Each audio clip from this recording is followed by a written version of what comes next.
towards the second half of this launch today. I now invite Dr. Zeba Sattar, Country Director, Population Council, for the formal welcome remarks. Dr. Zeba. Okay. Thank you very much, Huma. Assalamu alaikum. Good morning. On behalf of the Population Council and the UNFPA, we are extremely happy to co-host this important launch of a very important State of the World Population Report, year 2020. World Population Day continues, I think, to retain its importance throughout the world, but particularly so in Pakistan, where we have several unfinished agendas. And the agenda chosen and highlighted in this report, that of gender inequality, is indeed very important for Pakistan. The COVID pandemic has really only acted to bring out these unfinished agendas and begs the question of how we can turn this into an opportunity and question the very fundamentals of our field and our society.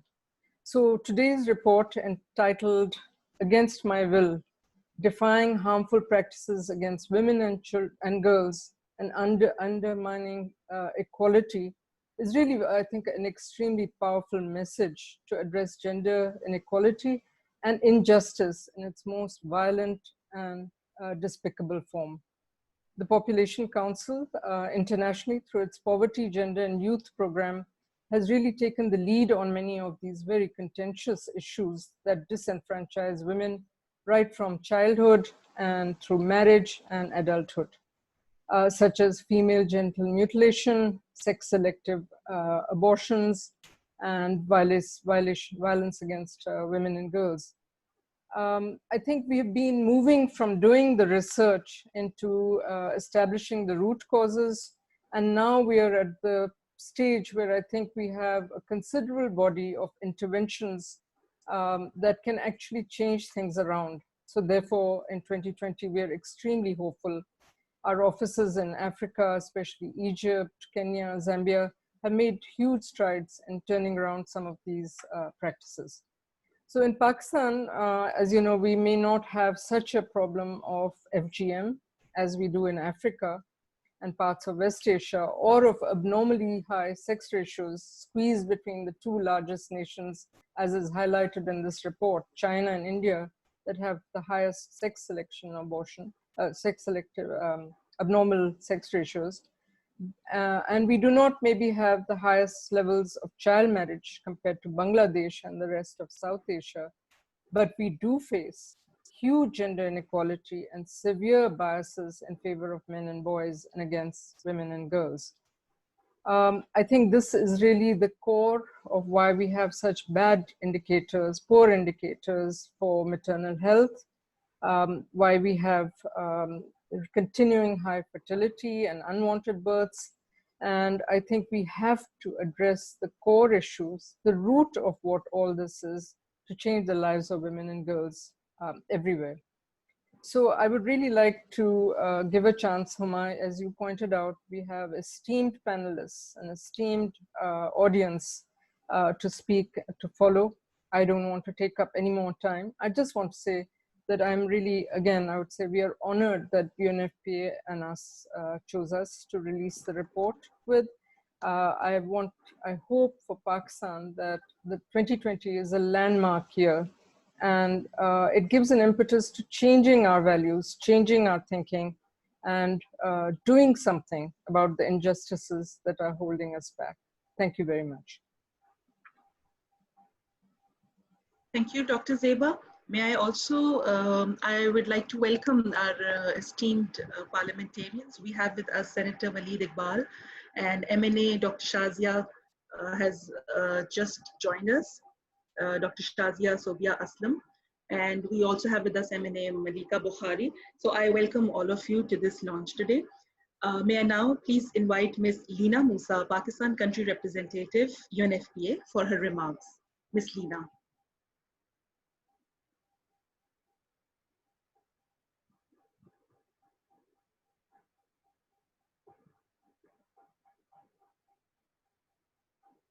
Ms. Leena,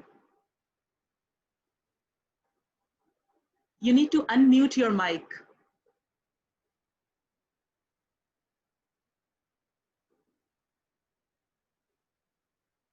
Your mic needs to be unmuted. Okay, now I was struggling. I know, I heard you. I was struggling to unmute it. It was frozen. Thank you, Humma, for the very interesting introduction. And for me, I'm extremely happy and glad to have this the launch of the State of Work Population for 2020 in partnership with the Population Council. And I'm quite impressed with this large number of participants, especially honorable members of the parliament, and with this very distinguished level of panelists, and the huge interest in the launch of this year of the State of Work Population, despite all the restrictions that COVID has impacted on all of us. But this shows our interest and our commitment to the excellent partnership that exists between UNFPA Population Council and all the participants who are representing government, civil society organization, parliaments, and all these things. And for me, for this year, every year, UNFPA adopts a theme for the State of Work Population, and this year it adopted the issue of highlighting the issue of harmful traditional practices against women and girls, including child, early and forced marriage, son preference, sex selection, and also female genital cutting. And they are highlighting these issues, criticality, how they are undermine issues of justice, equality, and they are and the major consequences that they have. And we know we are in the last decade for the implementation of the SDGs, and the call to eliminate child forced marriage rings as true as ever.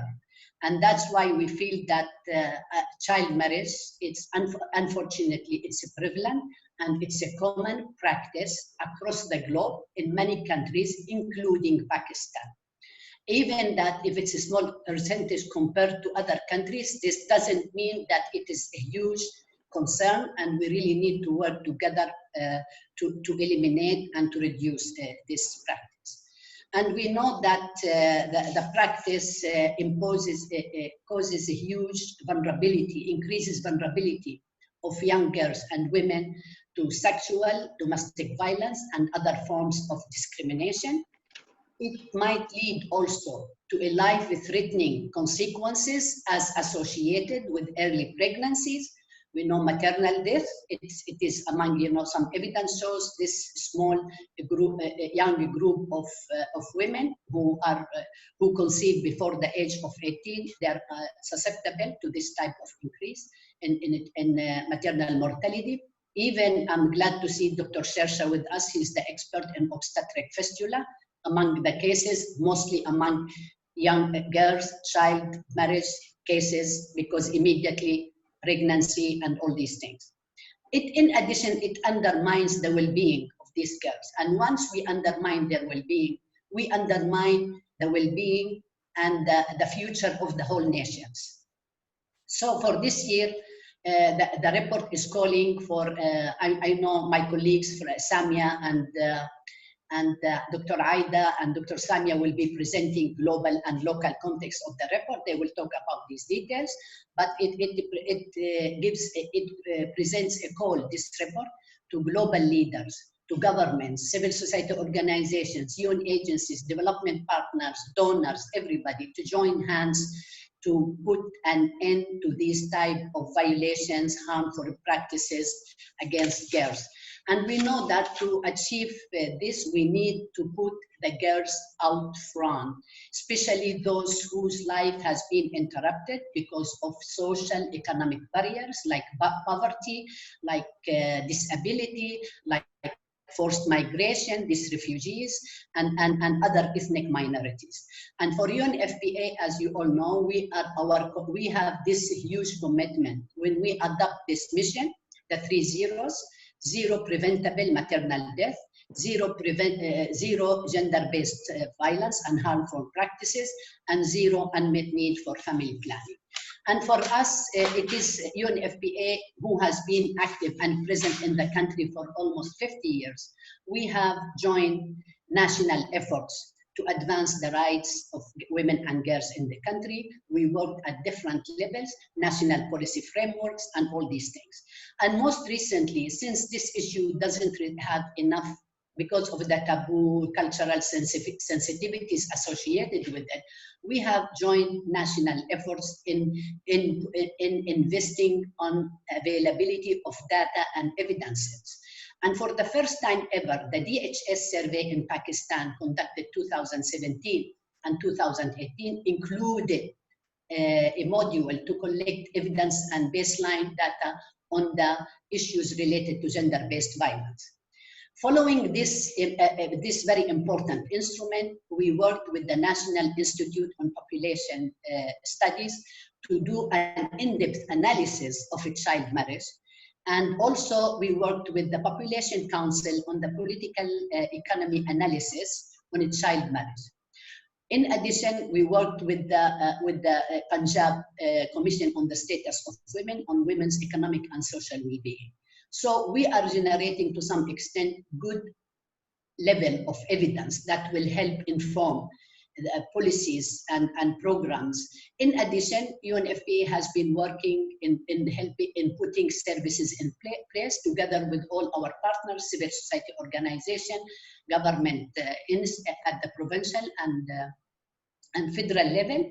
At both development and humanitarian, we are supporting prevention and protection against gender-based violence. And for us, given this huge impact of COVID, UNFPA together with our partners, including Population Council, we shifted all our strength, resources, and energy to respond to the national needs, the government efforts to COVID-19 epidemic. And for us, we are grateful for the excellent partnership that we have with Defying, with Canada Fund, with all the donors who have been very generous and flexible with us to shift the attention on this, maintaining the same focus on GBV, prevention of GBV, and restoring access to reproductive and maternal life-saving services during the epidemic, because we know it has been impacted severely. And UNFPA was a lead agency who worked with the Ministry of Planning, Population Planning Commission in conducting socio-economic impact of COVID on the most vulnerable groups. We took lead in the two areas, reproductive health and including family planning, maternal health, as well as on gender-based violence. And we have really, and maybe this will help our panelists when they talk about the impact, and it shows huge evidence at the medium scale and higher scale when these services are interrupted, how this will contribute to increasing maternal mortality, morbidity, and gender-based violence. And in addition, we have been working together with at the federal level with Ministry of Health and NDMA, National Disaster Management Authority, to make sure that we are contributing to health system strengthening. At this time, we have put our attention to serve the priority of the country in infection prevention control. We have managed to train about 3,000 health service providers, provision of protective, personal protective equipment to save the lives of the service providers who are at the front of providing the service, in addition to expanding services related to hotline, helplines, to prevent gender-based violence during this lockdown. So I would like to stop here and thanking really Population Council and all our participants for joining us in this launch. And we are extremely humbled with honorable representation from members of the Parliament, and I look forward to hearing from them their reflections on the occasion. Thank you, Homa. Over to you. Thank you, Ms. Lina Musa. I invite Dr. Aida Orgokka, Technical Advisor, Gender Equality and Women's Empowerment, UNFPA, for the overview of this report. So the floor is all yours, Dr. Aida. Thank you very much, Homa. Assalamu alaikum. distinguished guests of this event. I'd like to actually share the screen of this presentation for today. Uma, please tell me if this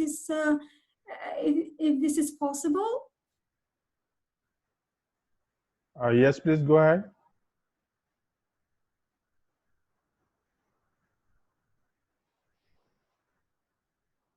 It seems like you have disabled participant screen sharing. Give me a second. Please try now.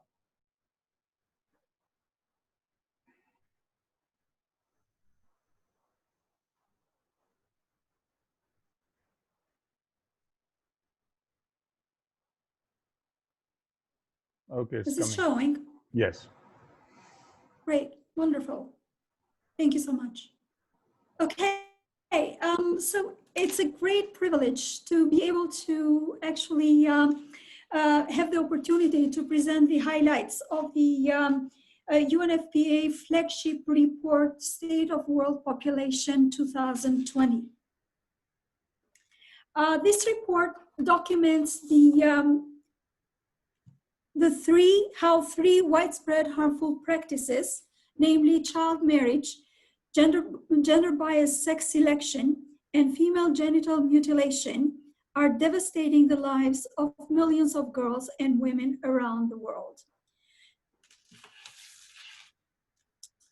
The report is the more timely in the context of the management of COVID-19 pandemic.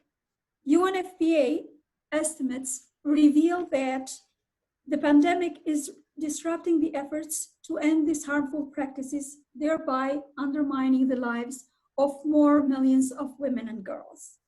In this presentation, I'll scan through these harmful practices, what they mean, their impact, and the way forward, in the hope that it sparks everybody and their interest to read the entire report and act. I'm going to start with the title, Against My Will. The harmful practices described in this report violate girls' bodies and harm them physically and psychologically by coercing, manipulating, and subjugating girls, compromising their freedom, usually with the full consent of the very people they put the trust most, their parents, their families, friends, and their communities. These harmful practices are fueled by gender inequality. Gender equality does not mean that men and women are the same, but that women's and men's rights, responsibilities, and opportunities do not depend on whether they are born male or female. Aiming to control women's sexuality and fertility, these harmful practices, however, place less value on women and girls, thus compromising their rights and ultimately have consequences for the future of prosperous nations. Let's examine these harmful practices one by one. I'll start with child marriage. Commonly and overwhelmingly imposed on girls by their families, communities, society, regardless of whether these girls provide or are able to provide full, informed, and free consent. Child marriage is more than just about age. The fact that girls are thought to be owned, passed around, and abused through financial transactions, that they are a protection and care burden on their families, points directly to the lower value placed on them as human beings. Although child marriage is banned almost universally, it happens 33,000 times a day, every day around the world. With such practice, doors for girls and women are shut to opportunities to become educated, healthy, and active contributors to families and societies. Earlier, more, and closer pregnancies perpetuate a cycle of poverty and undermine a nation's development. The work of various actors, including girls and women, have brought about a critical mass of opposition to this practice. Laws are in place, but they are not enough. We need programs, initiatives that help empower girls and women to stand up for their rights, parents and communities and societies to reject seeing girls as property transactions and help them thrive through education. The second practice I'll talk about is son's preference. This is not a new practice, but the tendency for smaller families, especially in the context of managing population growth, is. Valuing sons over girls and fearing the burden of protection associated with family honor, families tend to select having boys. We knew this was a problem in the early 90s when 100 million girls were missing. But the world has yet to wake up to this egregious form of violence. In the span of 30 years, that number has increased to 140 million girls missing. We know we need change, but this cannot be achieved until we change about our thinking about how we consider boys and girls, that is, on equal terms. The third practice is female genital mutilation. A practice largely prevalent in Africa. It is performed predominantly on young girls from infancy to 15 years of age, sometimes in healthcare facilities. Harm done actually impacts today the lives of 200 million girls and women. It represents a violation to bodily health, integrity, harming victims physically and psychologically. Opposing this practice has more than doubled in the recent past, but we need to do more. While the report sounds a loud alarm to the prevalence of these harmful practices, all the same, it tells us we are not doing enough. Having laws in place is good, but it is not enough. We need national, coherent, and systematic response that mobilizes all actors at all levels, including communities, local and religious leaders, service providers, to be on the same page that these harmful practices are wrong. And by perpetuating them, we are harming ourselves, our prosperity, our future. The report itself invites us to take note and act and meet the target 5.3 of SDGs of eliminating all harmful practices by 2030. Thank you.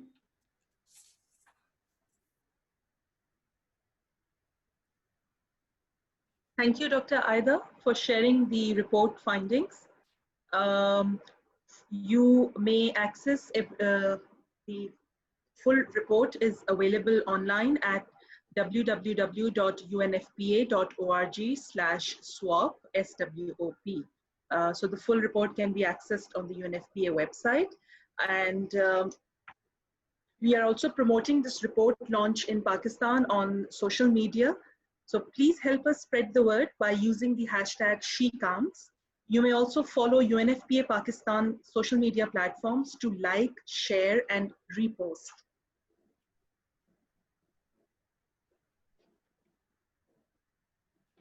I will now hand over the floor to Ms. Samia Ali Shah, Project Director, Population Council, for overview of the report theme in Pakistan's context.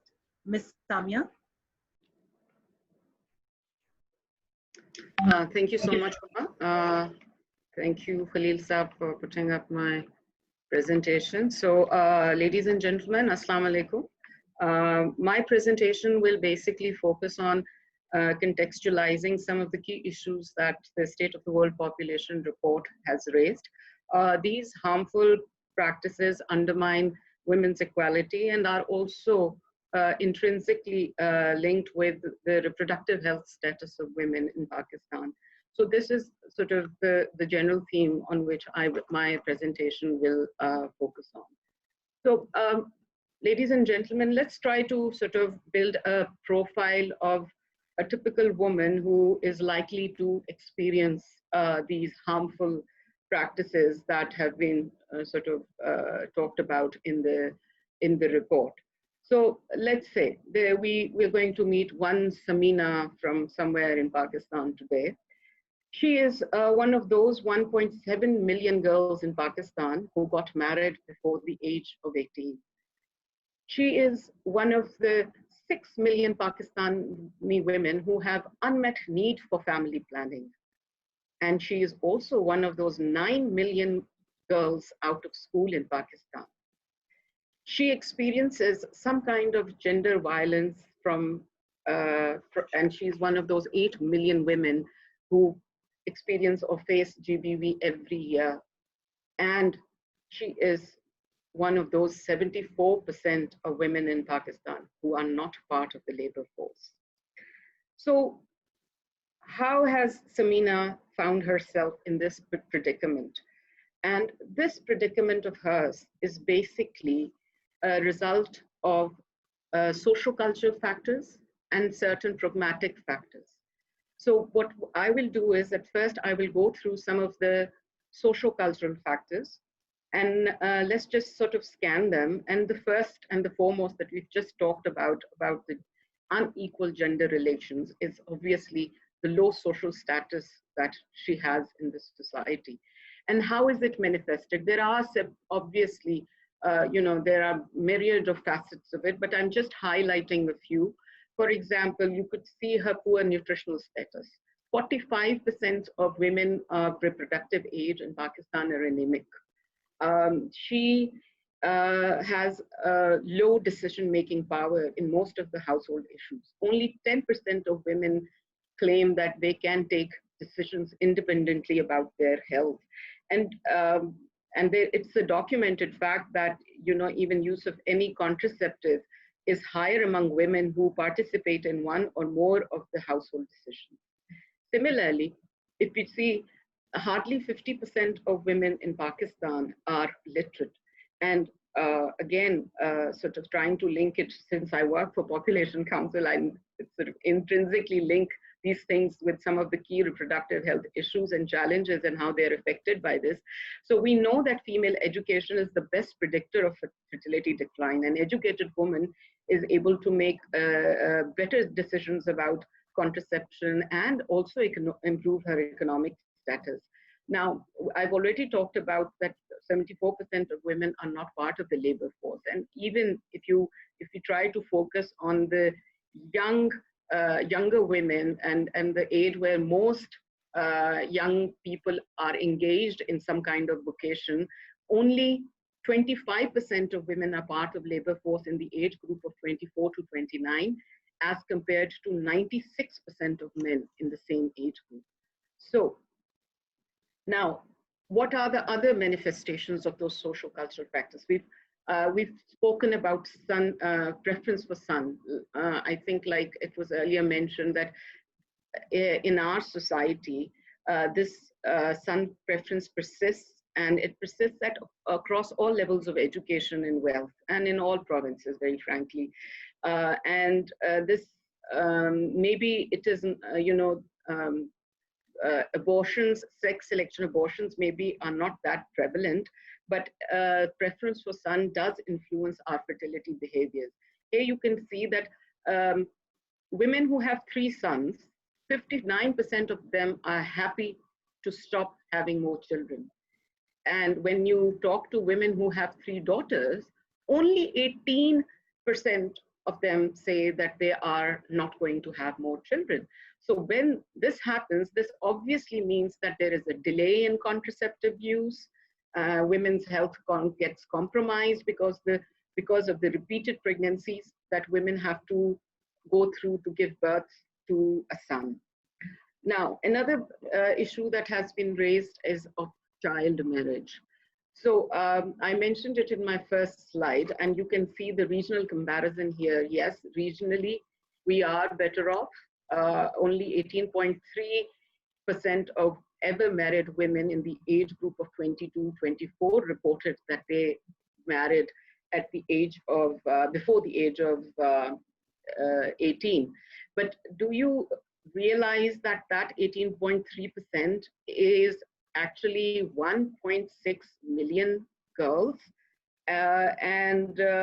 SWOP report also points out that the rate of decline in child marriage is not fast enough to keep up with the pace of population growth.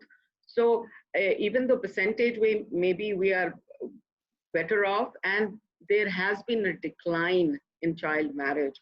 The PDHS of compared to PDHS of 2012 and 2013, when it was reported to be 21% in the same age group, now it has come down to 18%. But obviously there is a need for more concerted efforts to eliminate child marriage and really provide safe childhood to girls. So this disempowered girl who gets married, these 1.6 million girls who get married before the age of 18 end up mostly getting pregnant early, which affects their, obviously, health of the teenage girls, and mothers who give birth before the age of 18 are at the risk of giving birth to 6% higher risk of giving birth to stunted babies. So moving on, yeah. So gender-based violence, ladies and gentlemen, is actually both a violation of women's human rights and her reproductive rights. Obviously, this again, like mentioned earlier, it is a representative of unequal relationship that men and women have in a society. And the very clear effect that it has is, as far as reproductive health rights are concerned, that it affects women's accessibility to be able to use and reproductive health and family planning services. So as a result of GBV, there is a risk of higher rates of unintended pregnancies, stillbirth, miscarriages, and overall adverse health consequences. And like I had earlier mentioned, 8 million women face violence every year. This is UNFPA data that I'm using here.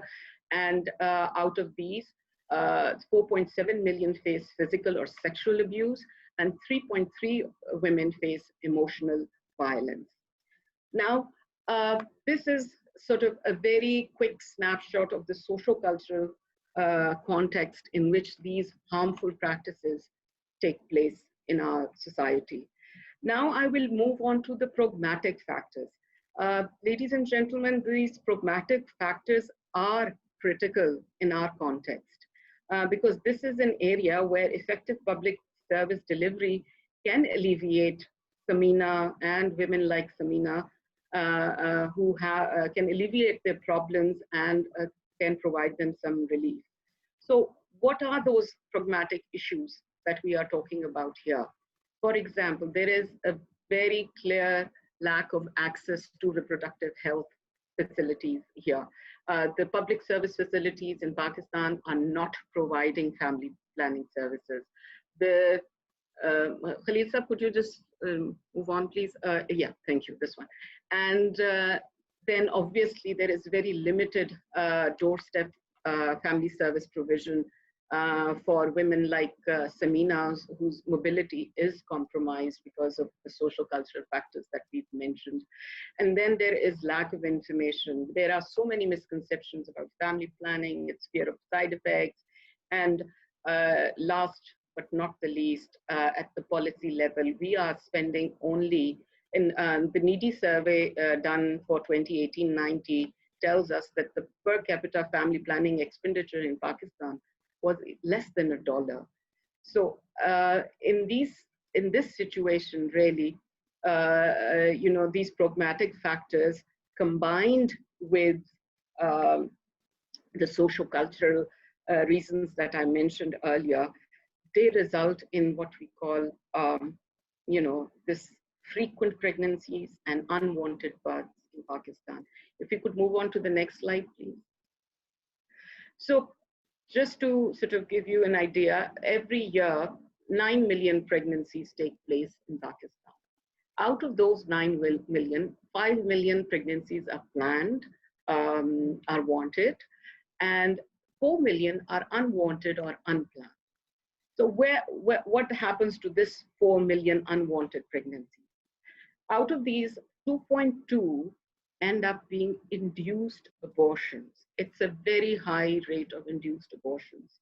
And 1.4 million unwanted births take place. Average, most of the families report to have at least one unwanted child, or I would say, not unwanted is not a very nice term, I would say unplanned child in their family.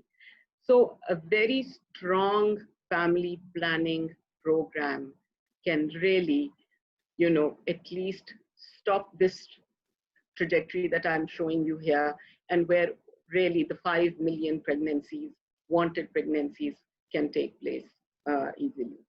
So this is the sort of general scenario here. But with COVID-19, Samina is getting further marginalized. She's unable to access family planning services and reproductive health, maternal and child health services, because resources have been, whatever the resources were, they've been diverted to manage the epidemic. Now she can face more unintended pregnancies. The incidence of gender-based violence worldwide has been reported to have increased because of COVID-19, creating joblessness due to lockdowns, and the disruption of these. It's very important to consider reproductive health services like maternal and child health services as life-saving services. And any decline in them, again, quoting UNFPA, if there is a 20% decline in these services, in next 3 months, we should be expecting more than 200,000 births, more than 2,000 maternal deaths, and over 50,000 stillbirths. So, ladies and gentlemen, how can we help Samina? So, when I see we, I mean we, the government, we, the people, we, the civil society organizations, we as individuals, we can support her in attaining education, greater employment opportunities, so that her socioeconomic status improves and she's empowered. And again,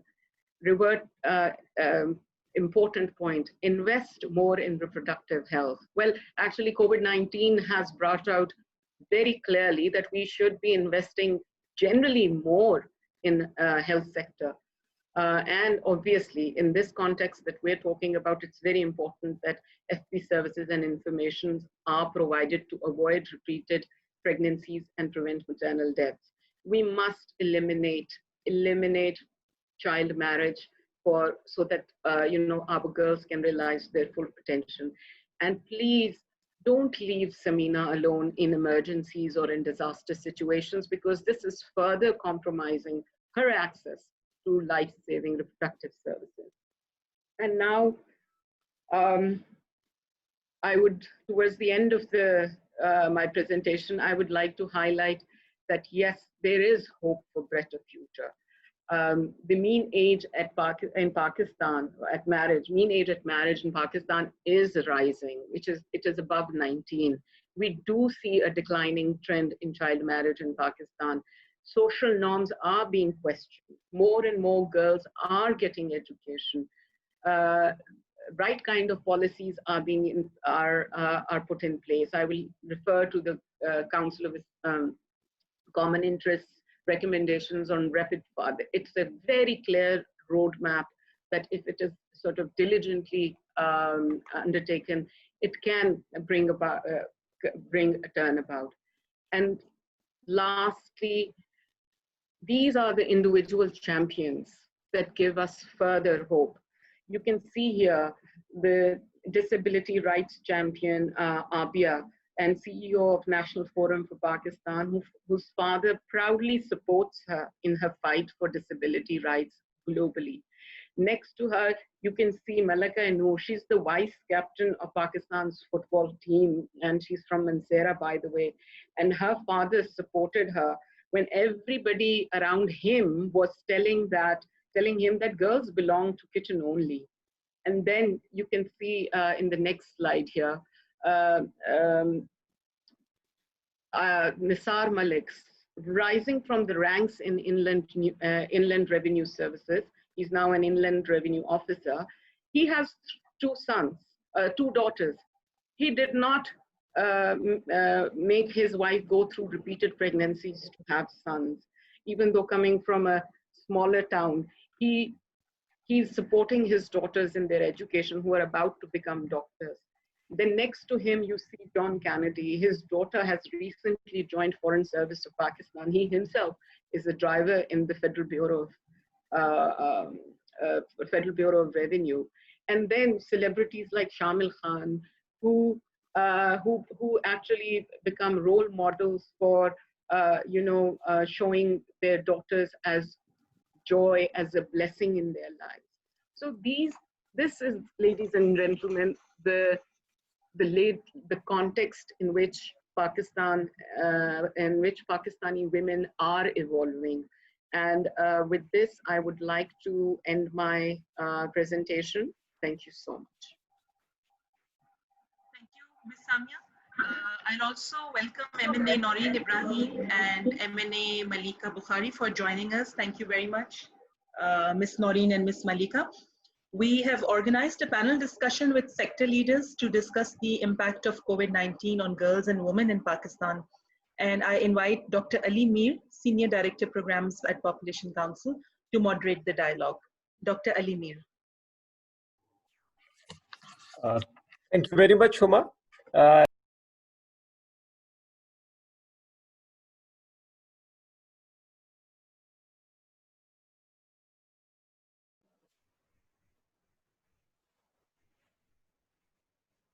Dr. Ali?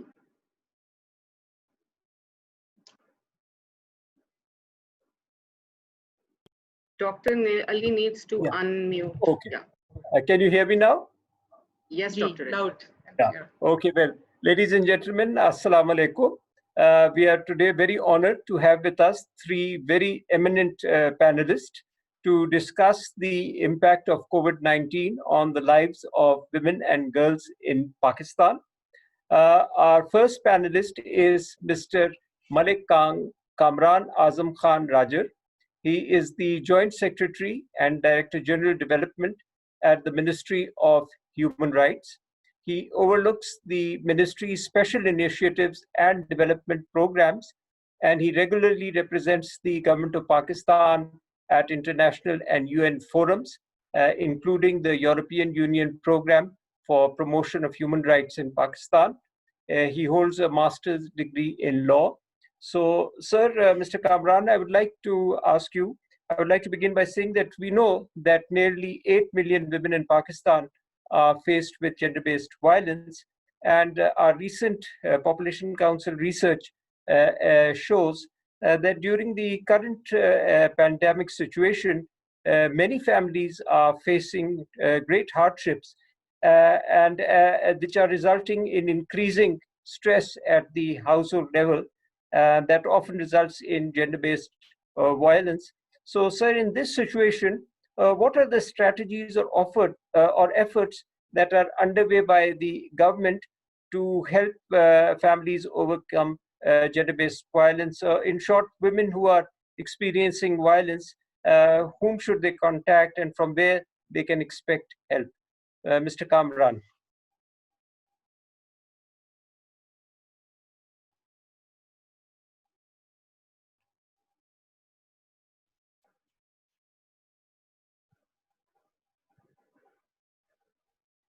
Huma, can you unmute Mr. Kamran? Okay, all right.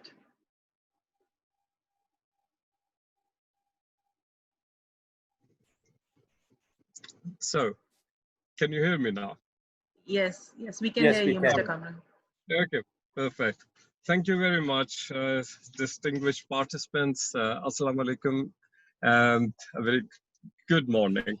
Sorry, I'm traveling, so I might have a little problem with the internet, but we stopped for this conversation. First of all, on behalf of the Ministry of Human Rights, I would like to thank Population Council and UNFPA for organizing this event. I think in a country like ours, with fifth largest population in the world, every government department should be very keenly looking at this report, especially those who have the mandate on bringing human rights work for the government, whether it's federal or the provincial. What we have seen recently is that a lot of work has been done by the governments, and by government of Pakistan, I mean provincial governments also, because living in a very federal complex administrative system, you are looking at different stakeholders working on the same direction with the obligations, whether they are constitutional obligations or UN treaty-based obligations. So the government is trying to do and has been doing a lot. I think in last 2 decades, we have done pretty much good, but I would recognize the fact that it's more about legislative and institutional growth that we have done some considerable progress. But if you look at how in terms of realization of rights is to be done, there are challenges. Now, coming to the COVID situation, the first thing that I would like to point out, when we started looking as a ministry at the situation in the COVID as it emerged, UN human rights mandate holders, the special rapporteurs, and then we had OHCHR, and then Human Rights Council itself. Lots of documentation started emerging, and they were placing focus in different areas. When we started examining those, then it was, incidentally, the first thing was prisoners. And then it started growing, and then it started going towards women and child rights. In this, what we have seen, initial phase, was child marriage, access to education, medical facilities, economic opportunities, GBB.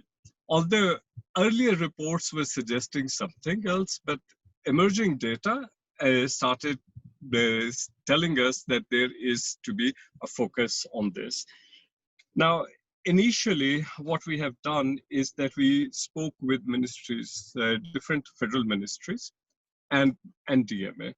But what we realize now is that there is a need for bringing human rights perspective to the emergency response and management in COVID.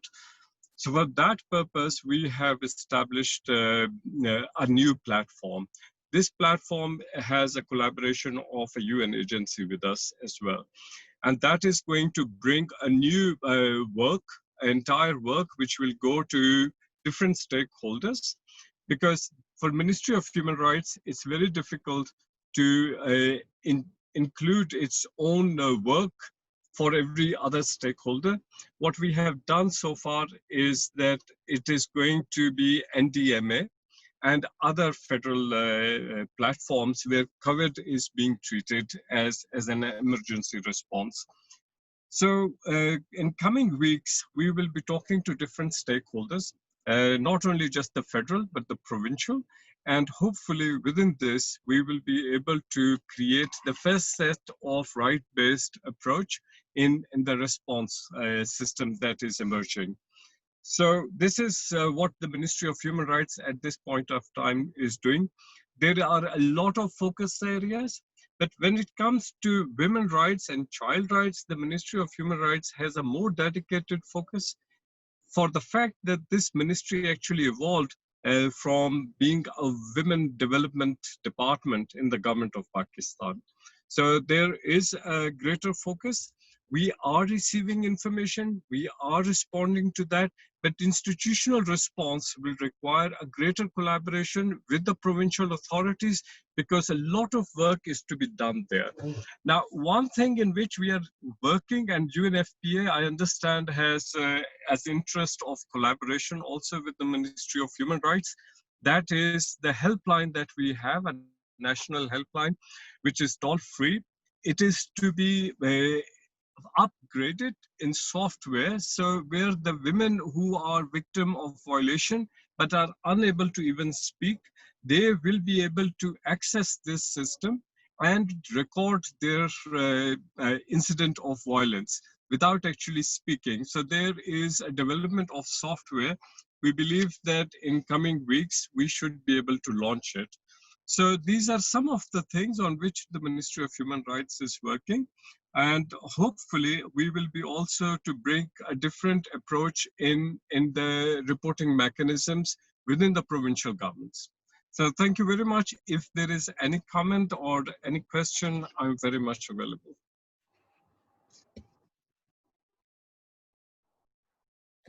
Thank you very much, Malik Kamran Saab, and thank you for joining us. We know you're traveling, so that's very, very kind of you. And thank you for all the information that you have provided us.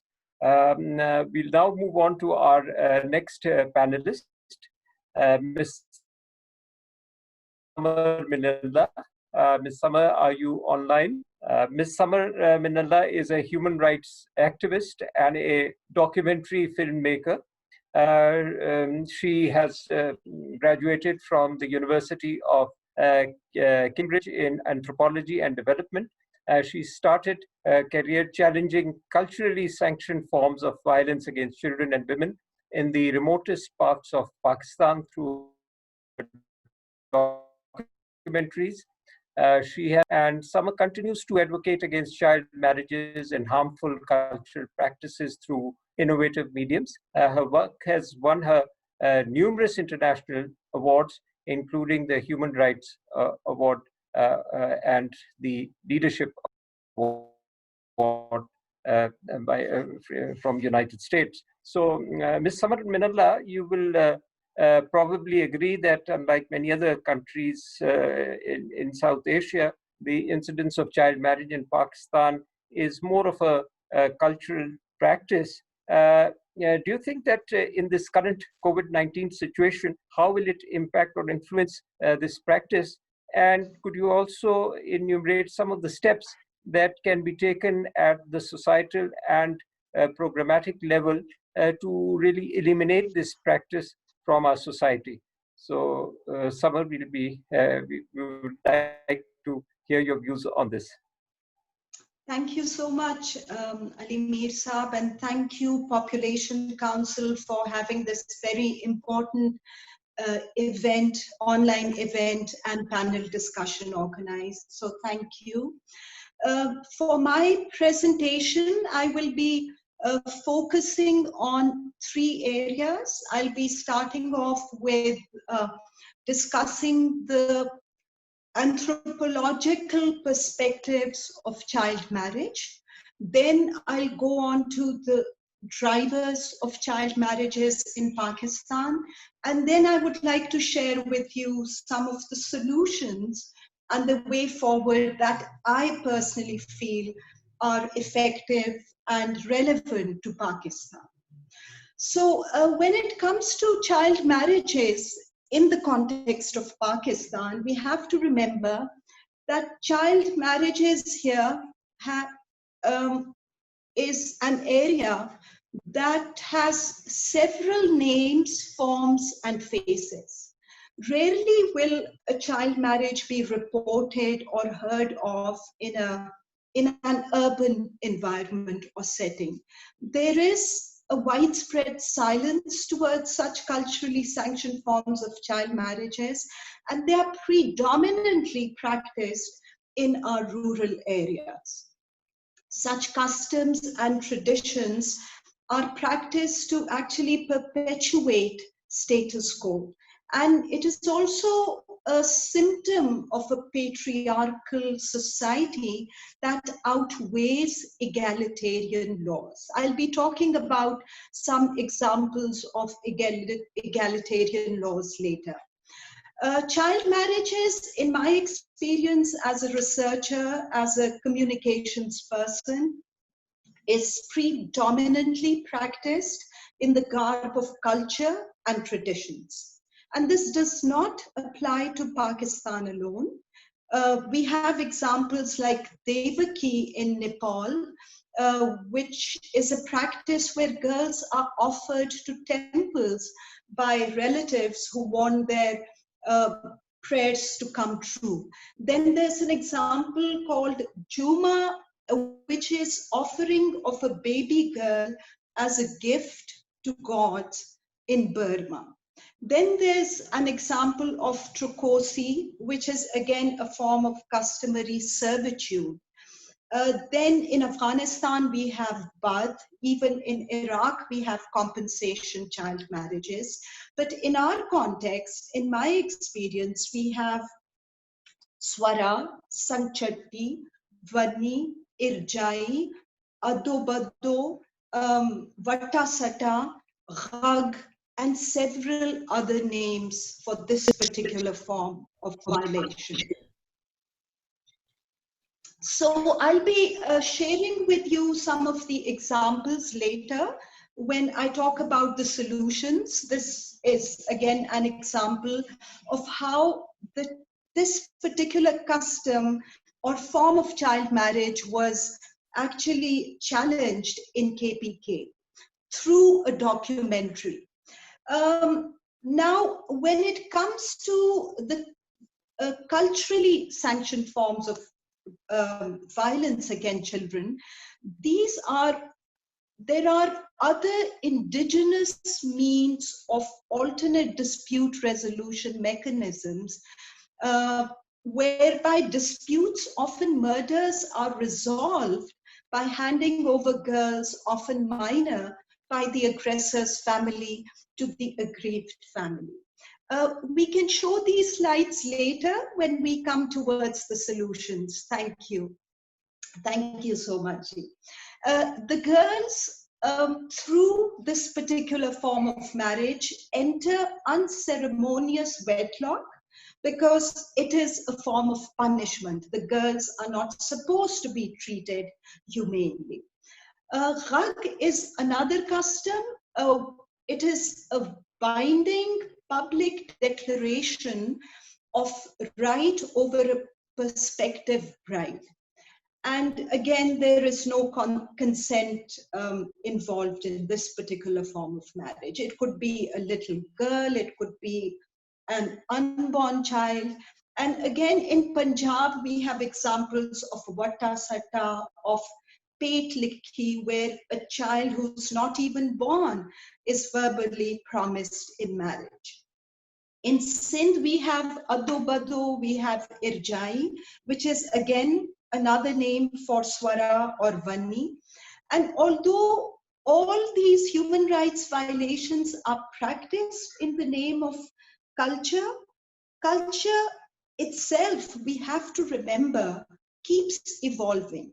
So whenever I would visit some of the rural areas of Pakistan, I would often hear this line that this is part of our culture.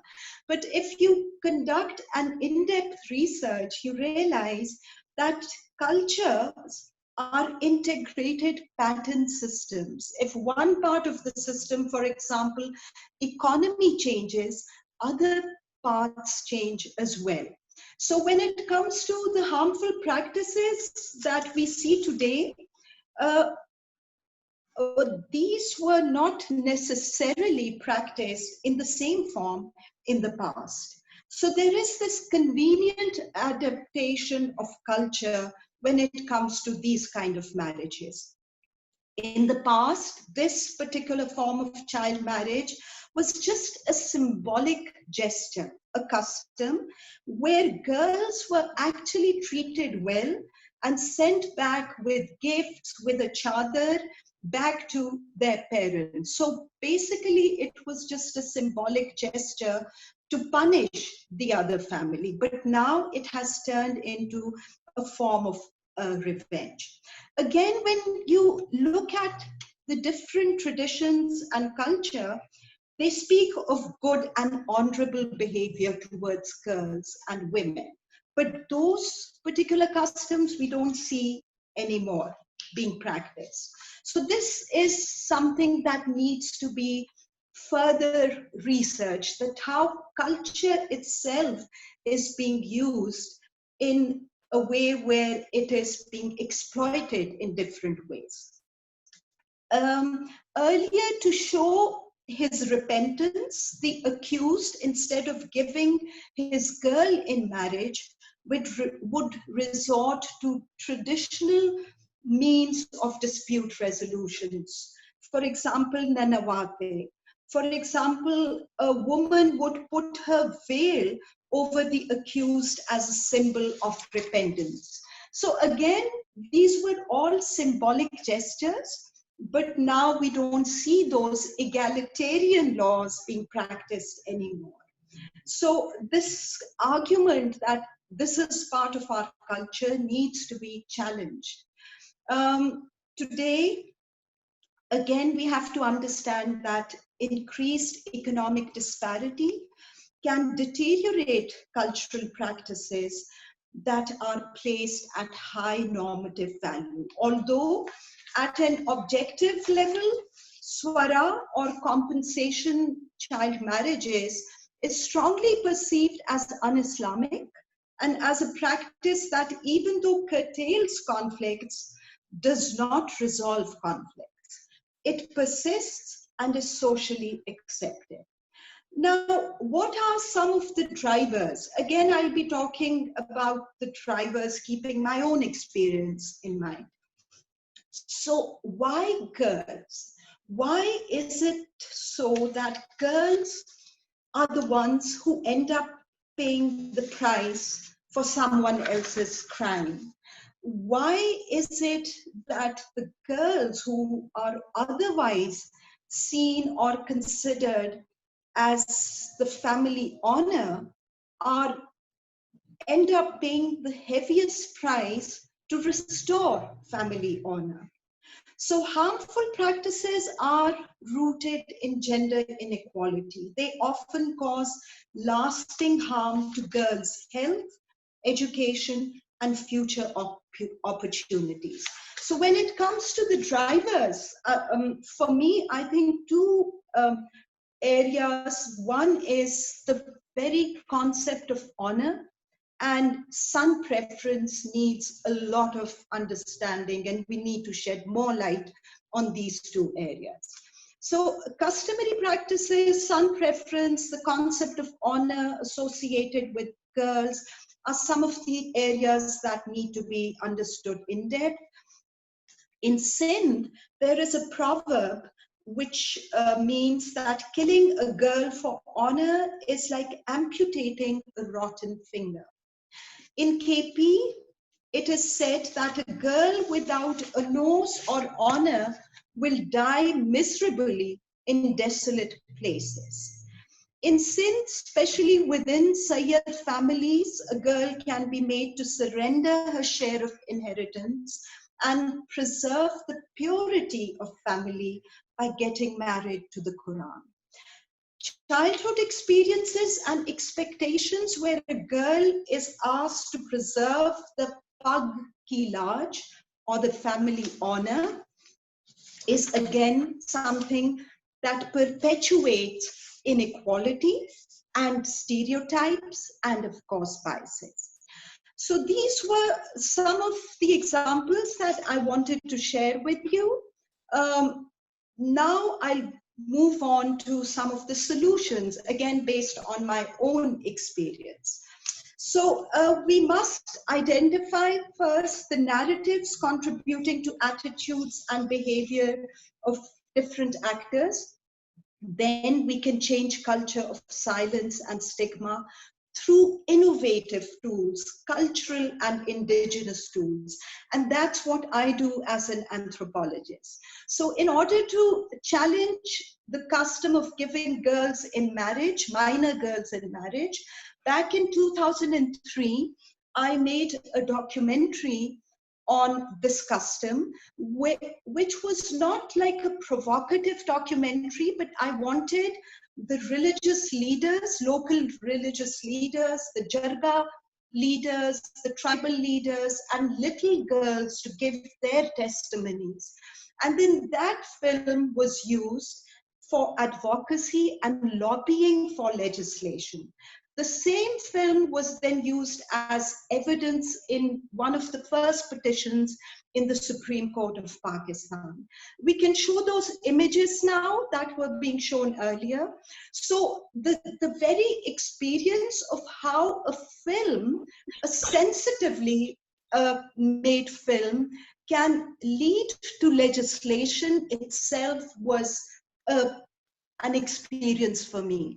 So in 2004, the legislation was made, and now whoever gives or takes girls as compensation can be arrested for 3 to 10 years. Then I've been using truck art for advocacy because our main target audience is the people living in the rural area. So through the trucks, which I did with the help of the Ministry of Human Rights a few months back. So we tried to pay a tribute to fathers who stand up for the rights of their daughters. It was celebrating empowered girls in Pakistan. And these trucks are moving from one part of Pakistan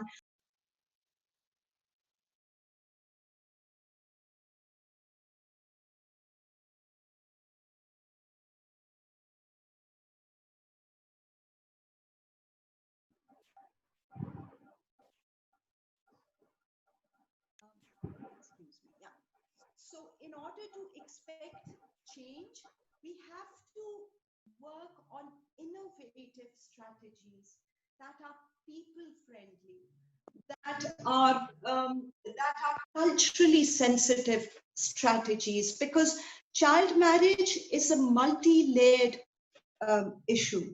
And we have to then think of strategies that are sensitive, that are culturally relevant, that are people-centered, and have an empowering and positive kind of a tone towards it. So that's something that I wanted to share with you from my own experience. And I see a lot of hope because only because of the public interest litigation in the Supreme Court, we were able to see more than 120 girls finding relief from the courts, and some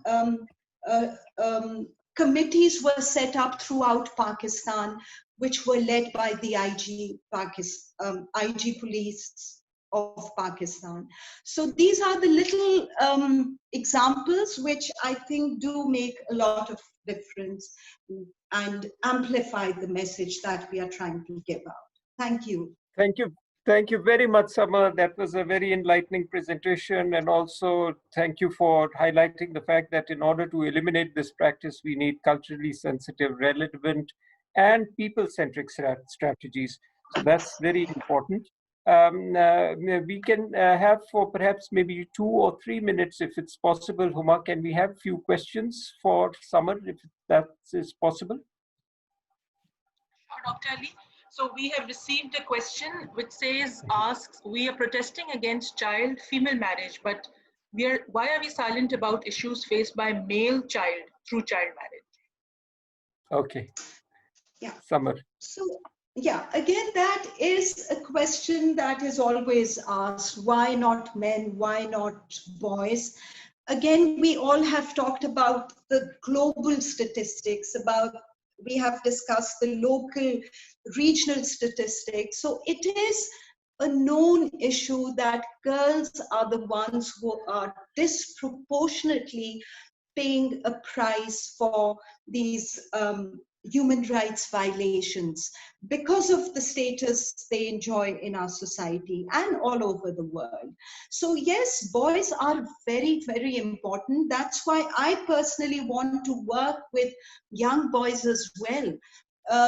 But then girls are disproportionately being affected by these customs. Okay. Well, if there is no further question, we'll move on to our next panelist. Thank you very much, Samar. Ladies and gentlemen, our next panelist is Dr. Shesha Sayyed. He is one of Pakistan's leading OBGYN, and he has been a visionary campaigner for women's rights, girls' education, and safe motherhood for a long time. He's been offering free life-saving procedures in rural and slum areas of Pakistan. And Dr. Shesha has improved the lives of thousands of rural women across Pakistan. He's the former president of the Society of Obstetricians and Gynecologists of Pakistan, and is the current president of the Pakistan National Forum on Women's Health. And he was awarded the prestigious Clinton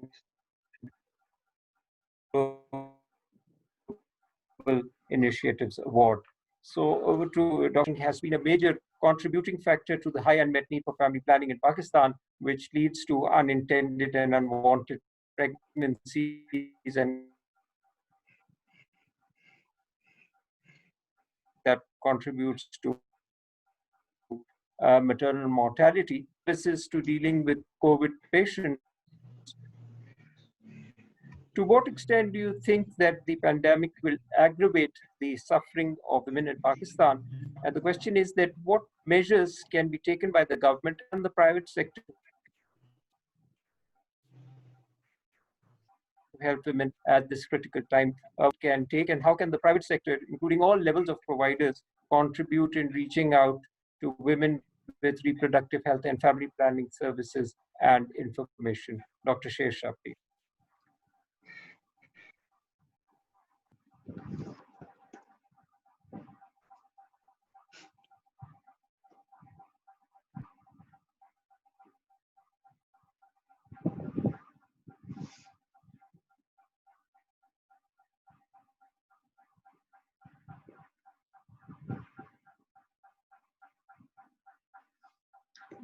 Shesha?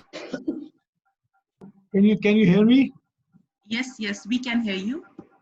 Okay. The problem is our lines are very bad, and off and on is internet is not working, and connection is not there. So whatever I heard from different people is off and on. I think COVID situation, women are the main sufferer in this COVID situation, especially in big cities. In rural areas of Pakistan, I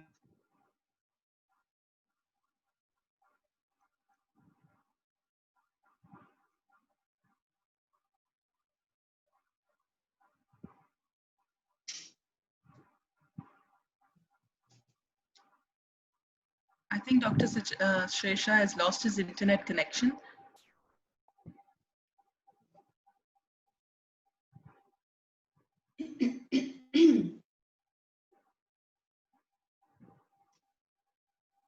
Let me just try to take him on call.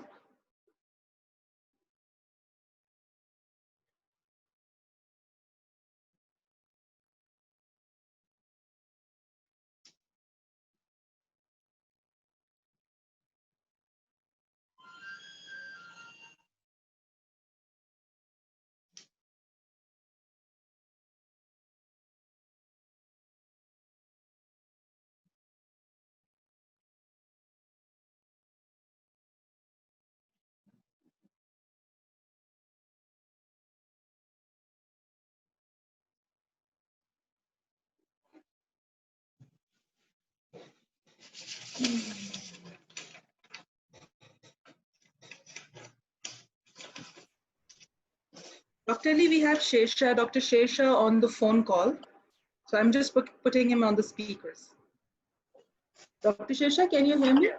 Yes, so I've connected you on my speaker.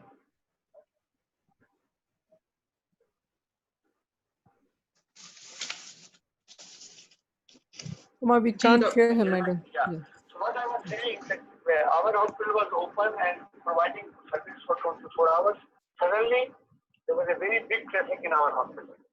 Patients referred from different government hospitals and private sector hospitals where the routine services were not available. So that is the big problem we have because of the COVID situation. Now, come to the generalized situation. It was very rightly mentioned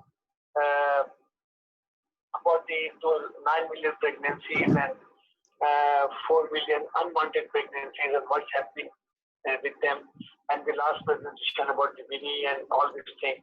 I mean, these things are not only in villages. These things are present in Karachi, in different slum areas. The Bihari population is there. They have their own family and cultural, so-called cultural traditions, which are basically anti-girls and anti-women. I just want to share one of the days on this panel. Just 3 months ago, I received a patient from Parker area after the 3 months of her marriage. And the doctor who sent to me, she wrote a letter with this 16 years old girl married 3 months ago, and now she has a gynecovaginal fistula. I didn't understand how a girl will have a DPF after 3 months of marriage. And her language was totally different. Dialects of the Parker area, we don't understand at all. But anyway, when I took her later, when we examined her, we found a big fistula with about 4 centimeters. And without any pregnancy, how can a girl will have a fistula? It was ununderstandable. After then we asked somebody to come, then we talked to her and her brother, but we found out that just after marriage, she was handled by some instruments by her husband, like some rod was passed through her vagina, and she had this big fistula, and then she was home to her parents' house, where she stayed there. Then she went to the doctor, and she came to us. Her hemoglobin was 4.5 or 4.6, because she was bleeding permanently from that raw area. Anyway, we built her up, and after 8-9 weeks, we operated on her, and she's gone home now with intact genital tract.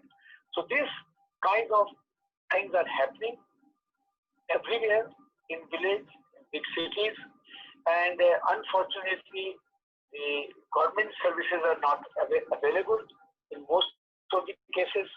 When they end up in some of the charitable hospitals and charitable centers, where sometimes they get facilities and sometimes they get treatment. So, as a whole, I didn't see the whole report, but whatever figure is quoted by Lina and other speakers, they are alarming, and we still need to do a lot. And I think this COVID-19 has brought some more issues because of the permanent loss of jobs, permanent bad health situation because of the disease. We are very fortunate that Corona is not acting as it should be, or as it is acting in other countries, and especially in Karachi and some of the big cities. It's not. It's good that prediction is wrong. Corona is not acting like that, but still, the economical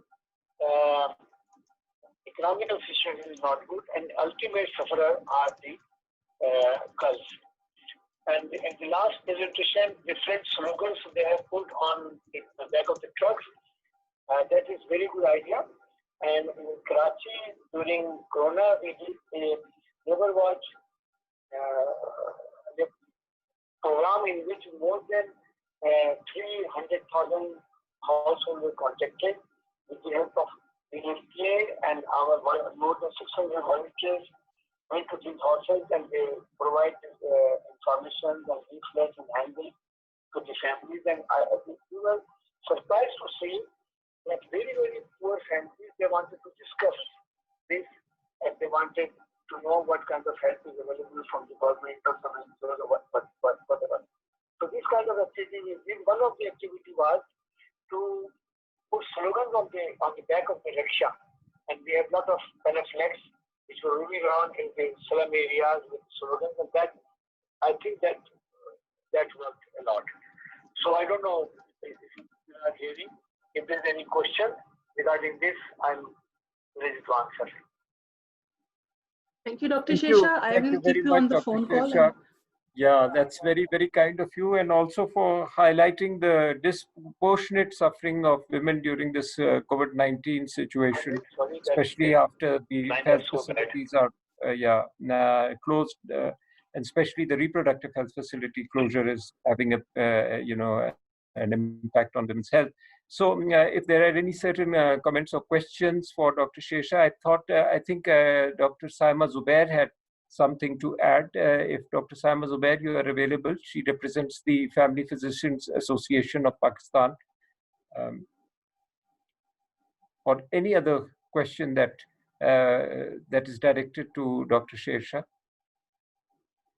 Dr. Ali, I received a question that, how to improve the situation of mothers, especially young mothers, in urban areas and in metropolis cities like Karachi. We do understand that at the district level, there is a high unmet need for family planning. But altogether, there is a global debate now on slums and urban areas and how to improve access to maternal health services there. So, Dr. Shesha? Is this question for me? Yes. Yeah, it's a very good question. One thing which we don't realize at the policy level, the policymakers are least interested in the health of the girls. I'll just give you an example. Recently in our province, in Sindh province, one thing is done very well, that they have reactivated NICD, National Institute of Cardiac Disease, with the billions of rupees. It's a very big investment, and that's good. I'm not criticizing that. And the heart patients are going there, they are getting treatment. But I think only 10% of that amount, if they spend only 10% of that amount, the antenatal care can be available in all salams of the cities of Sindh. In Karachi, our more than 60% populations are living in slums with no health care facilities for the pregnant woman for antenatal care. Like many RSCs, many DHCs are just empty. And just see the example, like another good example of Sindh government, which really acted well in the rural areas of Sindh, the DPHI program. DPHI program reactivated more than 1,500 PHUs in different parts of Sindh with the competent and skilled midwives. If you go to any PPHI center in Sindh, PHU or RSC, and you see the midwives are sitting there, they are competent, and just look at their data, you will find the girls are coming for the antenatal care, their delivery rates are high, there are less complication, and there are more referral for the cesarean section to the tertiary care center. How come it's not possible in Karachi salams or Hyderabad salams or the other salams of Pakistan? This is a very good program. So I think the government should spend on the midwifery program. We don't need more than 10,000 doctors every year. Doctors are not the solution of the problem. We need more than 200,000 midwives in every village of Pakistan, and these midwives should be very competent and very skilled, very well trained. They can help in more than 80% of the deliveries, which these deliveries are we are getting more morbidity and more mortality. Only 20% women need intervention, and they will be picked by this midwife. And this is checked everywhere, all over the world, where good maternal mortality rate is there. This is the only way they teach it. The other question is regarding this 4.6 unwanted pregnancies. I mean, these figures are very good. Our published Anthropological Population Council, that they always come out with this kind of figure with a lot of hard work. I mean, the family planning service should be available everywhere. If you provide the family planning services, they will not go for the backstreet abortion, and they will not do any kind of induction of abortion at their home, and this will not happen. More pregnancies, more ectopic pregnancies, more intervention, and this thing can happen. And midwives should be used. Actually, it should be part and parcel of their syllabus. Like in our centers where we teach midwifery, family planning is a big WCD to ICD, everything. They do everything. They are very well trained and they are acceptable for the community. They can help the girls even without informing the family or husband. Advice and these things can be given. So I think if government is serious about the maternal health, the amount of money they spend on renal liver transplant program and heart transplant program and activation of NICVTs and big treatment centers, only 10-15% of that amount can be used to provide 100% antenatal care at home or in PHU and RSC. Isn't it very bad that in all over Pakistan, from Punjab, Balochistan, Sindh, that our PHU, basic health unit, and rural health centers and taluka hospitals are not activated. All the investment is going into the doctors, and doctors are not ready to go to outside Lahore, Karachi, Hyderabad, Multan, and these all places are empty. There is no point to spend money on the doctors' training, which is, and we are not able to train good doctors anyway because of this private sector, medical colleges, and this is another topic. Government should concentrate on skilled midwife, and that's the only solution. Thank you very much, Dr. Shesha. Dr. Lee, we have some comments and suggestions in our chat box, and we really thank you, Dr. Shesha, for your time. Yes. No, you are both. I'm very sorry that I don't have good connection. It's all right. It's all right. If there is one more question, can we just take one more question from your chat box, Suma? Sure. So there's another question, Dr. Shesha and Dr. Ali. One of our participants has asked that while working at the district level, we observe that there is a lot of knowledge and acceptance regarding use of contraceptives among couples. The only thing, however, we feel is to focus on unmet need.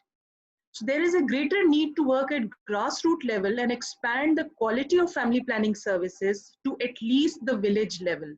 What are your views on this? Well, this again goes into basic things. Number one, supplies of the family planning services and the availability of the services. And number two, the education and how to educate people who can interest and get the supplies and whatever. And this is a question again which goes to the direct policy of the government. And again, this year it's shocking to know that the education budget is reduced. I just read the column of Mr. Sai Siddiqui and I am seeing that the budget in education sector has gone down.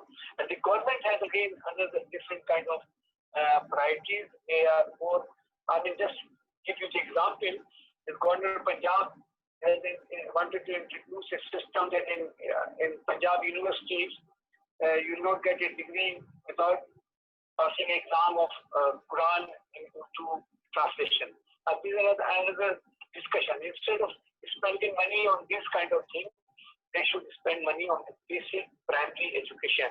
In most of the countries, primary schools are not there. They have no water, no furniture, no teachers, and this is the basic education which will create some enlightenment or in the attitude. Then they can go for the family planning advice and this kind of thing. And I'm sure the government should involve the religious leaders, the Bish Imam, and some of the cultural folk singers. Even if you go to a different part of Sindh and Punjab, you will find these folk singers have a lot of influence on the population. We must tap them. They have this small entertainment services where the people are coming, youth are coming. If they can be utilized for this purpose, so there's more awareness regarding the family planning services. Thank you, Dr. Shesha, for that very comprehensive response.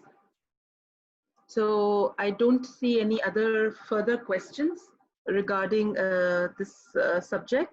However, I do have a request from Dr. Saima Zubair to discuss the family physician's role in provision of family planning services. And Dr. Ali, I would like to invite Dr. Saima to respond to this query. And Dr. Shesha, if she could, if Dr. Sama, you could just very briefly mention this in just a minute because we are overrunning time. So just a minute for Dr. Sama to give her views. Yes, thank you very much, Dr. Ali. I just like to add, like Dr. Shesha emphasized on the role of midwives, which is very important. I agree with him. We all do. The role of family physicians has not been given the due importance which it can help in provision of these services, because a family physician is present everywhere. In most of the places, they are considered a part of the family locally, in the gullies, in the mohallas, in the streets, and in the far-fetched areas even where they are present. And they have an influence on the health plan of the specific families of their areas. So their services, as I've been discussing, must be explored and included, and they must be trained and skilled for provision of these family planning services.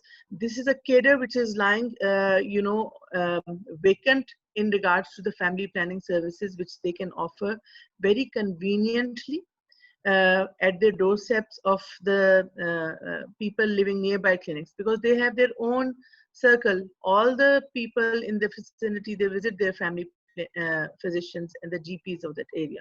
And this is a very big chunk of service providers which we have not included in this family planning and reproductive health services. And I emphasize that we must, include them. Thank you. Thank you very much, Dr. Sama. That was very kind. That was very great input. We must include family physicians, and of course, community midwives are also playing a very important role. Dr. Shesha, with the support of UNFPA, the Population Council is implementing a project in Tandoala Yar, where we are trying to influence or facilitate and equip community midwives to offer holistic reproductive health services that includes family planning. So thank you for highlighting the importance of these two very important cadres. Now I hand it over to Huma to take the. Thank you very much, Dr. Ali, and esteemed panelists. Thank you for all your insights. I will now, moving on towards the conclusion of the launch ceremony, I request MNA Malika Bukhari for her views on the report launch. And Ms. Malika Bukhari is the member of the National Assembly and Parliamentary Secretary for Ministry of Law and Justice. Ms. Bukhari is a barrister with over 10 years of professional legal experience in the UK and Pakistan. She's currently serving as Parliamentary Secretary for the Ministry of Law and Justice in Pakistan and an esteemed member of the National Assembly. Ms. Malika is responsible for the legislative business in Parliament. She is a fierce human rights advocate and passionate about law reform and gender equality. Ms. Bukhari is at the forefront of the government's law reform agenda and is part of the legal team drafting the action plan for the women in the justice system. So I hand over the floor to you, MNA Malika. Thank you very much for your very kind introduction. And it was an absolute delight to listen to all your esteemed panelists and all the speakers with a lot of experience on this very important topic that we're discussing today. I would like to start by thanking UNFPA and the Population Council for inviting me to present my closing remarks on this very important issue and for launching this very important report on Against My Will, Defying the Practices that Harm Women and Girls and Undermine Equality. It's an issue that is very close to my heart, and it is always a privilege to speak on matters pertaining to women and girls across our country. And I think the privilege is enhanced when, as a member of Parliament, you represent 50% of your gender in Parliament, and I always take my role very seriously, and I know how important it is for me to act responsibly and act decisively when it comes to protecting and advancing the rights of women and girls in our country. I think this state of population report comes at a very opportune moment. as we are experiencing a pandemic, a global pandemic that is coming with a lot of challenges in areas of health, in areas of rule of law, violation of women's fundamental human rights. And the focus, I think, has to be on ensuring that the response mechanism that any government undertakes, especially a government that is overseeing a reform agenda, ensures that we have a gendered lens and perspective to our response to this pandemic. I think the theme that we're talking about today, against my will, this word actually goes to the core of the discussion we have on rights of women and girls in our country, because will, agency, coercion, protection of women's rights, consent, autonomy, I think these are all the words that you hear when you hear about women's rights in a very predominantly patriarchal society, and this is something that we've been discussing for a long time. A lot of legislation has been enacted by Parliament, by successive political parties and governments to protect and advance the rights of women and girls, and it's an issue that is very, very close to my heart and that I have been working on since I took office as Parliamentary Secretary for Law and Justice. Presently, I think Pakistan is signatory to a number of international law conventions, particularly the Convention on the Rights of Child, the Convention on Elimination of All Forms of Discrimination Against Women, and we also have our Constitution, which guarantees equal rights to women and girls across our country, and we have a very robust legal framework that protects the rights of women and girls in our country. Recently, before we came into power, Parliament passed the anti-honor killing and anti-rape laws, which were a landmark moment in Pakistan's history pertaining to women. And we have really overhauled our legal system to ensure that the rights of women and girls across our country are protected. And PTI, as a political party that is focused on ensuring equality for women, that is focused on protecting the inheritance rights of women, and is focused on ensuring that the rights of women and girls across our country are not undermined, is also ensuring that we enact legislation, that we enact policies, that we undertake work that protects their rights.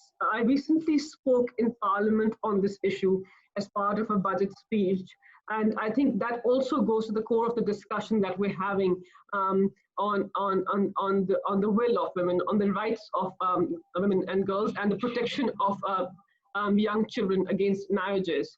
I spoke on how governments can enact excellent pieces of legislation and governments can enact excellent policies, but unless we supplement that with gender responsive budgeting, I think we will not make that important shift that is required unless we invest in our health systems, as we heard from esteemed panelists, unless we invest in reproductive protection of reproductive rights, unless we invest in education, unless we invest in a criminal justice system that ensures that trials are undertaken in a speedy manner, that women investigation of sexual violence is victim-centered, that women have access to all the services they need to be able to come to court. We cannot guarantee that women will achieve equality and that they will be protected appropriately in our country. So that shift needs to be made, and any government in power, and PTI should start with their next budget, needs to take a stock take of how we are translating our policies into affirmative action, into positive action. Are we really investing in our women? Are we really allocating budgets to ensure that our health system is geared to protect women? Are we allocating our budget to ensure that women's rights are protected through our criminal justice system? And that's a very, very central question. At the moment, I don't think we are. I don't think we're doing enough. We're not investing enough in our women. We know that we have a pandemic, but we also have a shadow pandemic.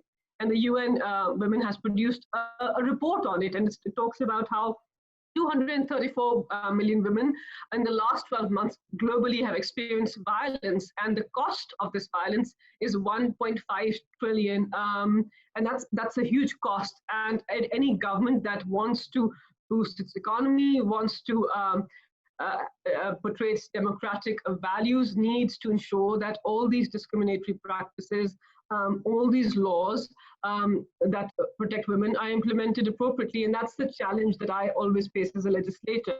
You know, I'm always asked, well, you have good laws. Why are they not being implemented? Well, clearly because we don't invest in systems that protect women. And I think that's a key challenge for all parliamentarians, including people like me. So how can, I think the last question that I would come to is on how can legislators and governments ensure that we protect children, we protect our girls, we protect our women appropriately. I think with child marriage, of course, Sindh has been very progressive and passed a piece of legislation, but implementation still is very, very weak. But the fact that there is a law against child marriage and the age of marriage has increased to 18 is commendable. And I think across the country, there needs to be a drive. We unfortunately failed to pass that law in Parliament last year because Parliament was split on whether we should increase the age of marriage. I was supporting increasing the age of marriage from 16 to 18, but there was a lot of dissent, a lot of voices that were not supporting this initiative. So I think we need a nationwide discussion, a nationwide campaign, to ensure that the age of marriage for young children is increased from 16 to 18. I think legislation would be the first step in protecting the rights of these young girls. And then, of course, as Samar pointed out, and I listened very, very clearly and with a lot of interest to all the discussion that Samar had to say, and I have a lot of respect for all the work that she does, that we need advocacy. We need lobbying. We need an entire national conversation and narrative on the concept of autonomy of women, on the agency of women, on honor. I mean, these are all the key core concepts that revolve around all the discriminatory practices that we see, that revolve around undermining women's rights, that revolve around lack of poor implementation of laws, and they are deep-rooted into our legal system, into our system of law enforcement agencies, into the biases that reflect in our duty bearers. And I'm sorry I'm painting a grim picture, but the numbers that have come out recently and the gender gap report that I see and everything that I'm privy to does not paint a very, very, very good picture, but we're very hopeful because we have good laws in place. We have parliamentarians, we have policymakers, we have activists, we have the support of donor agencies, and we have a government that is committed to protecting the rights of women and girls. So there is hope, but there's a lot that needs to be done. And we need to approach this issue of the protection of rights of women and girls in a multi-layered way. We need legislation as a deterrent, but we also need a conversation. We also need policies, and we also need gender-responsive budgeting. And unless we do all of these different things together, I don't think we can achieve the goals that we're aiming for. And we have made commitments that we're obligated to comply by, and we must anyway as a democracy ensure that women and girls are protected. I think it goes to the basis of any democracy that women and girls in that country are protected. I think I would sort of like to end by saying that if the UN population, UNFPA and the UN Population Council has any recommendations from the esteemed panelists that I heard who have a lot of experience in all the areas that they spoke about, then we will be very happy to hear from them and to take a stock take of all these recommendations, because we're evaluating our policies, we are evaluating our lawmaking process. We recently passed 2 important pieces of legislation that protect the rights of women and girls. One is called the Enforcement of Women's Property Rights Act, which was passed last year. And then the Legal Aid Bill, which has a specific clause in it that gives preference for legal aid to women and children who are victims of sexual violence. So the government is committed, and we are evaluating our action plans, we're evaluating our lawmaking processes. So if there are any recommendations, if there are any gaps in the law, if there are any gaps in policy making that the esteemed panelists can identify, then I would be very happy to hear from them and start a conversation on areas that can be improved, because I think it's important that we carry on taking these discussions and we carry on highlighting these issues. And I think that is how we would eventually come to ending all these discriminatory practices and ensuring that we have an equal justice system. We have equality for women and girls across our country in all spheres of life, that they're represented on all levels of decision making, that they're protected, and they have access to health, education, and economic empowerment, which goes to the root of the PTI manifesto and the government's agenda. Thank you very much for that. And if there are any questions, I would be very happy to answer them. Thank you, Ms. Malika. Thank you very much. There have been some comments about your points and some very positive initiatives you have highlighted around the gender-sensitive budgeting. There is also, the stronger laws that are in Pakistan, they seem to need stronger implementation.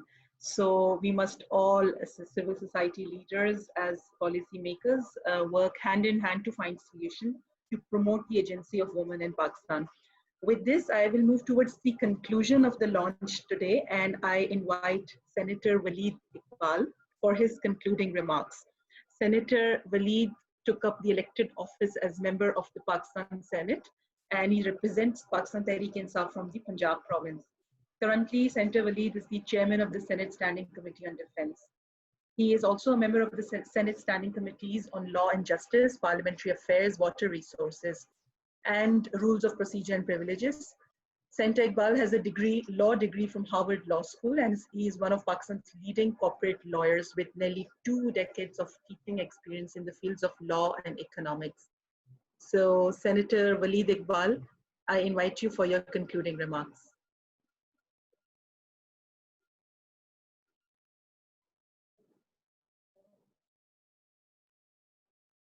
Khalisa, can we unmute?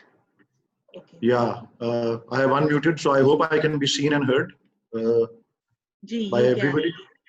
Okay, should I start? Please do. First things first, I would like to express my appreciation at the launch of the State of World Population Report 2020, and I would like to thank the co-hosts, the Population Council and the United Nations Population Fund, for inviting me to participate. Noticeably, this year's theme of the report is Against My Will, defying the practices that harm women and girls and undermine equality. And as far as Pakistan is concerned, in this regard, Dr. Zeba Sattar observed right in the beginning that there are several unfinished agendas. And I firmly believe that one such unfinished agenda is overcoming gender inequality. You know, the founder of this nation, Quaid-e-Azam Muhammad Ali Jinnah, once said, and I quote, "No nation can ever be worthy of its existence that cannot take its women along with the men. And no struggle can ever succeed without women participating side by side with men," unquote. Now, 72 years later, Pakistan still has a long way to go when it comes to ensuring equal rights and opportunities for half its population. As the year 2019 was drawing to an end and we were getting ready to welcome 2020, the year of the rat, as they say, there was the launch of an alarming report for Pakistan, which was the World Economic Forum's Global Gender Gap Report 2020. That report declared Pakistan to be one of the most inequitable societies for women to live in by ranking it at 151 out of 153 countries. The only 2 countries that were ranked behind us or below us were the war-torn countries of Yemen and Iraq. Our country also had the lowest ranking in the entire South Asian region. As I said, it was 151 out of 153 countries. In comparison, Bangladesh performed significantly better at 50, at the rank of 50. Nepal stood at 101, Sri Lanka was at 102, and the neighboring India was at 112. And that is not the end of the matter. If you go back into the past, in 2006, Pakistan was placed at 112 out of 115 countries. And in 2018, Pakistan was ranked at 148 out of 149 countries. So I reiterate that talk about unfinished agendas, the overcoming of gender inequality is not only in general, but the same report, the World Economic Forum report of 2020, to measure inequality. The survey that it conducted also examined the differences between men and women in their participation and, more importantly, in their access to health, the access to education, access to the economy, and access to politics. When it comes to economic participation, Pakistan is all the way down at 150 out of 153 countries. For health and survival indicators, Pakistan is just as poor at 149. For education, the country is placed at 143. We're talking about access to education in terms of equality. And finally, when it comes to political empowerment, Pakistan performs slightly better at 93. I think what cuts through and links all these disparate fields is the perpetuation of a patriarchal culture and the lower status of women in society. It seems that despite more awareness and mobilization for women's rights, and despite the passage of many progressive laws, thanks to the efforts of women parliamentarians over the years, the large majority of women do not see the change in their lives as far as Pakistan is concerned. And as rightfully noted in the World Economic Forum report, and as observed by the nation's founders all these years ago, the equal status of women is inseparable from a country's economic and social progress. Now, coming to today's UNFPA report, it highlights the discriminatory practices that prevent millions of girls from meeting their health, education, and human potential across Pakistan. The report warns, very, very validly, it warns that COVID-19 will disrupt efforts to end child marriage, potentially resulting in an additional 13 million child marriages in the next 10 years. And we should also be mindful that the number of women unable to access family planning, the number of women facing unintended pregnancies, the number of women who are victims of gender-based violence and other harmful practices, this could all balloon, this could all skyrocket in the months ahead due to COVID-19. So this, I think this report rightfully calls on governments to fulfill their obligations under human rights treaties and to meet the target of the UN Sustainable Development Goals of ending harmful practices by the end of this decade, which is by 2030. And I think all these discussions that have taken place in this forum, I think it has validly charted out the way forward. Firstly, that the government must honor the international agreements it has signed to protect the rights of the girls and reproductive choices. Secondly, men should use their privilege to raise the value of girls and demand the equal treatment of girls and boys. I think thirdly, the economy and the legal system must guarantee every woman equal opportunities to build a decent life based on equality, autonomy, dignity, and choice. And as this report tells us, rapid population growth puts more and more girls at risk of harmful practices. We need to bring about sustainable population growth by ensuring universal access to family planning services, to reduce unintended pregnancies, to improve mother and child health, and for women to have a say in their fertility decision. I think it would be important to point out that Article 38B of the Constitution of Pakistan, it makes it, well, in principle, it makes it mandatory upon the state to provide basic necessities of life, such as food, clothing, housing, education, medical relief, for all those citizens, irrespective of their sex, of their caste, of their creed, of their race, as are permanently or temporarily unable to earn their livelihood on account of infirmity or sickness or unemployment. However, having said that, Article 38D is in Chapter 2 of Part 2 of our Constitution, which sets out the principles of policy. That is a non-binding part of the Constitution, and it is a part, the principles of policy laid down in that part of the Constitution. If they are dependent on resources, then the implementation is subject to the availability of those resources. So I would have to say that this particular principle is perhaps a toothless provision of our Constitution. It guides us, but it does not have any teeth to force the implementation. I think on top of that, Islam also declares the preservation and sustenance of human life as an inalienable right of all individuals and families. I think finally, I would like to shed some light on the government's commitments. I think this government is according the highest level priority to population issues in accordance with the manifesto of the Pakistan Tehreek-e-Insaf. That manifesto promises to deploy efforts to reduce population growth rate for poverty alleviation and for the prosperity of Pakistan.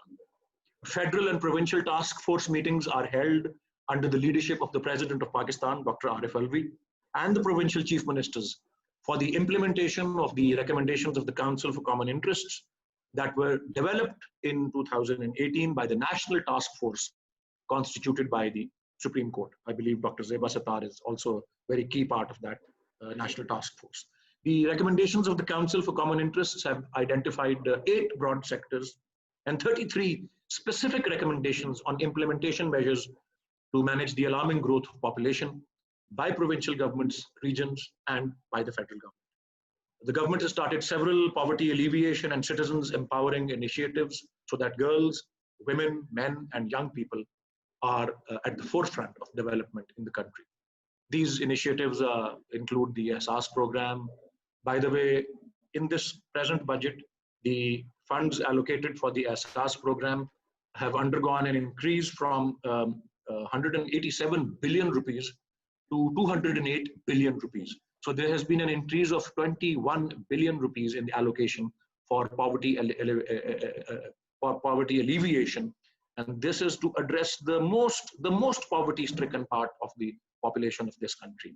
Then there is also the Kamyab Jawan program. There is the Digital Pakistan program, which are all in line with the overall objective, which is the creation of a modern welfare state. And also by modern welfare state, by leveraging 21st century tools.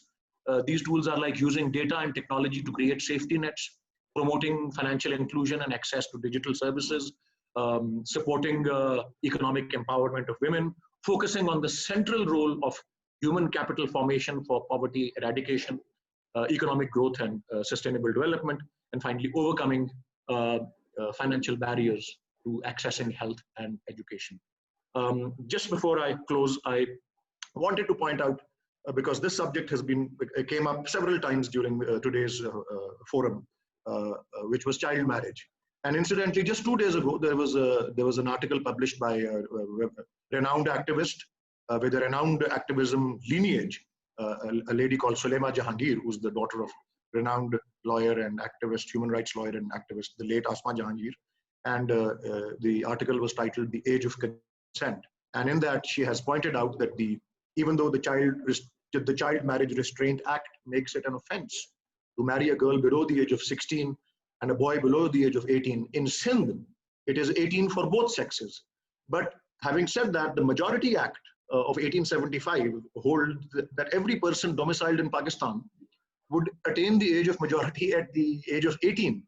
But it excludes marriage, dower, divorce, adoption, and religion or religious rights and usages from this provision.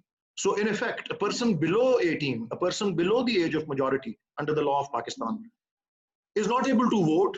He or she is not able to enter into a commercial agreement, but he or she could enter into marriage, convert from his or her religion, or even divorce. And again, to use the word toothless, the writer of the article has described the Child Marriage Restraint Act as a toothless law in its implementation.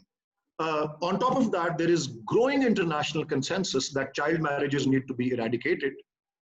But ironically, international conventions have been unable to concede a minimum marriageable age and have largely left this for member states to specify.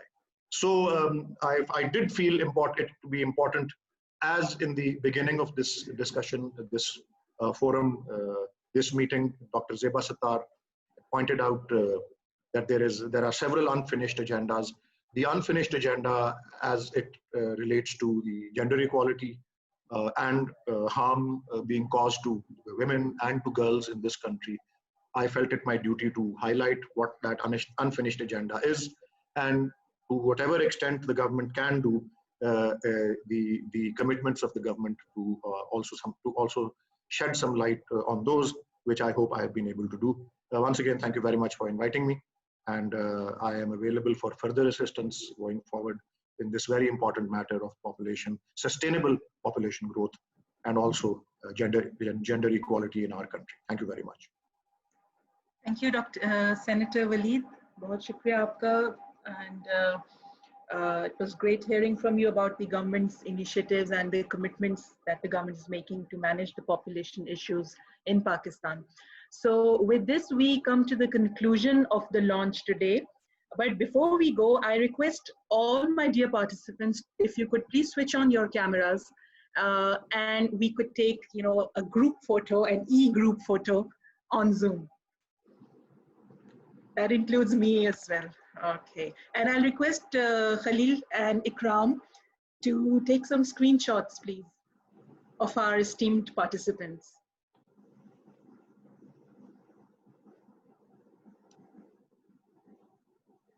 Thank you. I thank all my participants, esteemed panelists, Senator Waleed Iqbal, MNA Malika Bukhari, MNA Noreen,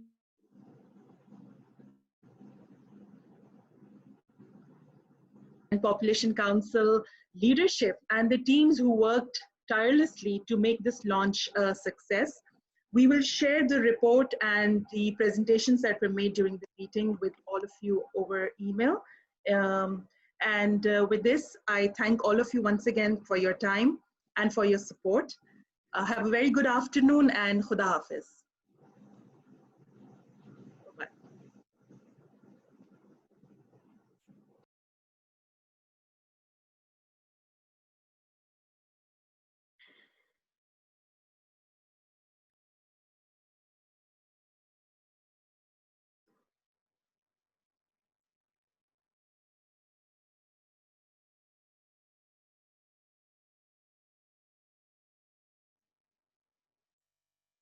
हाँ SIM, आपकी call आ रही थी, मैं उस वक्त खुदा हाफिज